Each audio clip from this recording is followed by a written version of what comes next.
Good day. I am Kimberly Kate Arcoledo. Welcome to the Daily News Philippines.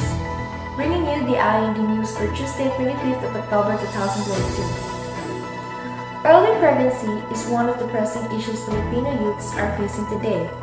The Philippines has one of the highest teenage pregnancy rates among the Asian members.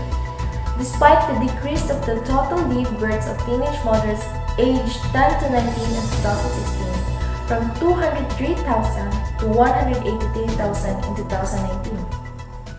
Teenage pregnancy is the biggest problem women and girls are facing in the Philippines.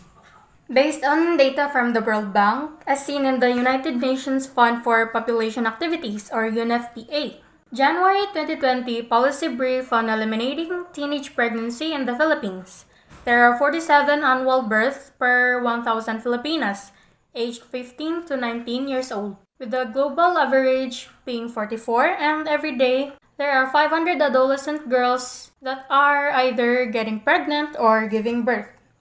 Umaabot hanggang 27 to 47 billion pesos ang nawawala taon-taon ng dahil sa mga pamilya ng dahil sa teenage pregnancy. Kaya ito ay dapat na ideklara na isang national social emergency. Ang cost ng pagbubuntis sa bawat pamilya or sa isang pamilya, it will take up to 1/3 of their savings. E di manghihiram ka na, mas lalo ka pang nababaon sa kahirapan. Increased poverty. The adolescent mothers often drop out of school, perceive pregnancy to be a better option than pursuing education, limiting opportunities for future employment and perpetuating the cycle of poverty, leading us to loss of productivity and economic growth. Adolescent mothers are less likely to complete higher education and have lesser ability to earn more income losses to the country. Also reduces the labor productivity through declining health stock for individuals, that in turn lowers the standard of living.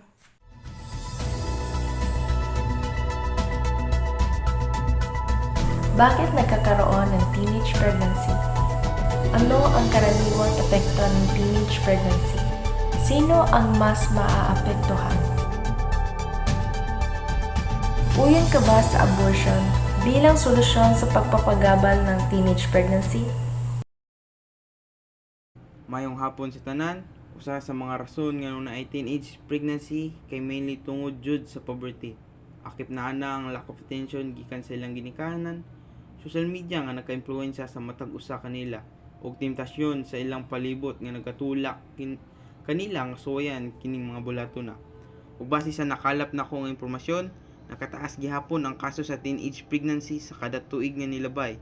Kini kinahanglan na gyud mairesolba ug tawgon nga national social emergency kay dili gyud ni makaayo sa panlawas nila nga maoy hinungdan nga magka-anemia, eclampsia, puerperal, endometrial systemic ug uban pa. As of now, nagsugod nami og pagbatok ani nga problema ug hantud karon nagpadayon pa. So sa pangutana kung kinsay mas maapektuhan, ang akong tubag kay ang mga batang inahan. Kay pwede ni sila magkaundang sa ilang pagka-eskwela tungod kay mauwaw na.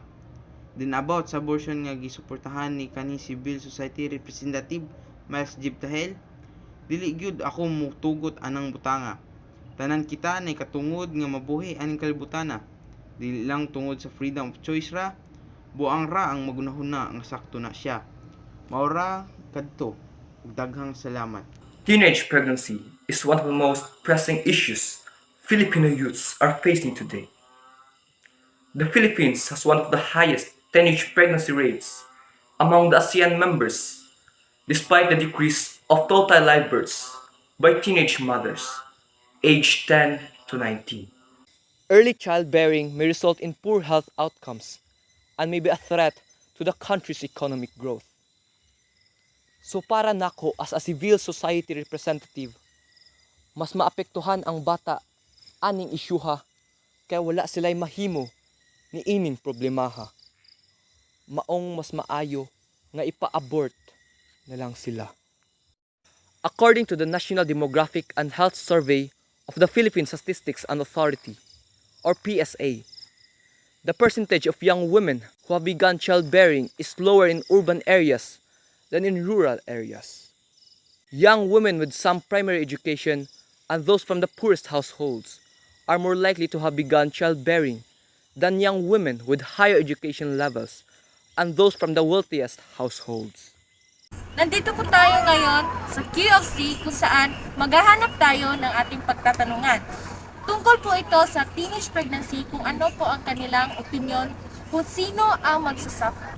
Ito po ay si Mang Kanor, isang mangingisda na nakilala namin dito na may anak na adolescent mother.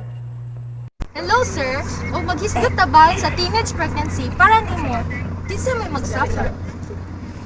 Ang magsuffer is ang mga ginikanan kay siyempre na ubang anak nga di sila ka mao mo handle sa ilang anak nila na uban nga magbubog magsigarilyo na sila gibilang anak.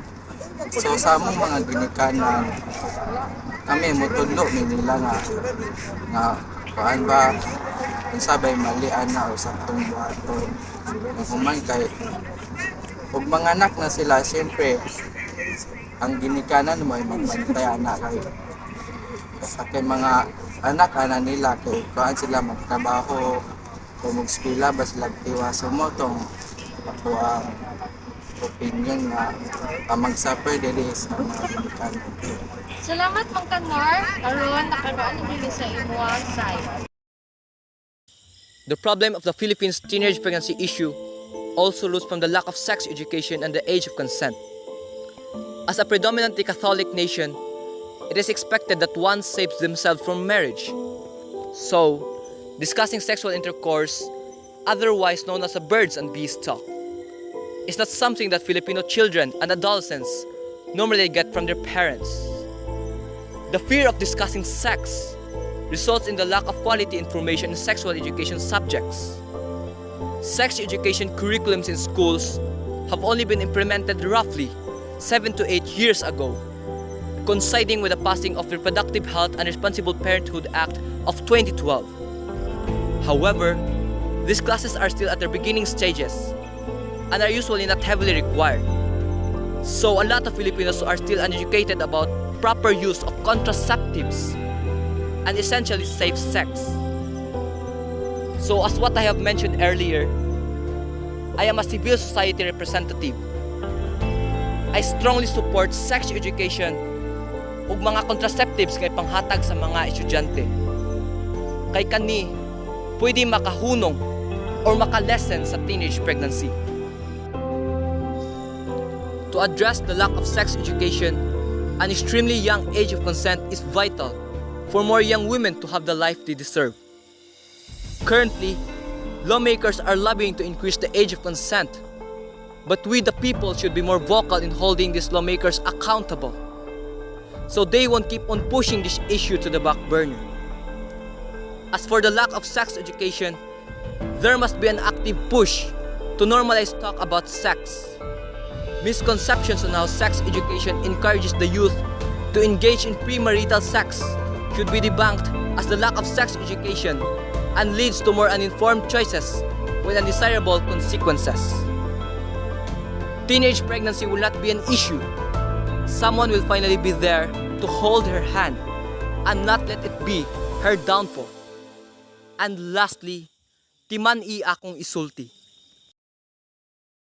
Piliin ang pangarap, huwag ang panandali ang sarap. Maraming salamat. This has been Kimberly Kate Toledo, evolving today for better tomorrow. Daily News Philippines.